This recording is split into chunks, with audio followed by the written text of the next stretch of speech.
अग्रस्थानी आणि महाराष्ट्रातही नंबर 1। आपण पाहत आहात महाराष्ट्र न्यूज 1। त्याला सुरक्षितपणे कुटुंबियाच्या ताब्यात देण्यात शेगाव पोलिसांना यश आले आहे। 2 जानेवारी 2026 रोजी रोकडिया नगरातील गणेश रामदास गोडचवर वय वर्ष 15 ह्या जुन्या पॅन्टला शिलाई मारून आलो असे म्हणून घरातून निघून गेला होता। या प्रकरणी शेगाव पोलिसांनी अपहरणाचा गुन्हा दाखल करून तपास सुरू केला होता। तंत्रज्ञानाचा प्रभावी वापर करत अथक परिश्रम घेतले। मोबाईल लोकेशननुसार त्या मुलाचा वृंदावन उत्तर प्रदेश येथे असल्याचे पोलिसांच्या लक्षात आले।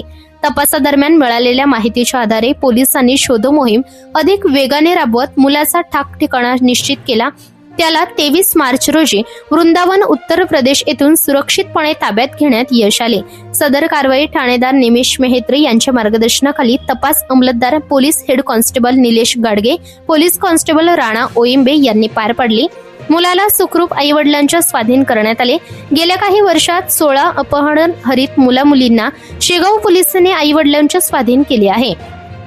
पोलीस प्रशासनाकडून पालकांनी आपल्या पाल्यावर वेळोवेळी लक्ष देऊन त्यास समाजात होणाऱ्या दुर्व्यवहारांबद्दल माहिती देऊन परिस्थितीशी सजग राहण्याची सूचना देण्यात आली आहे।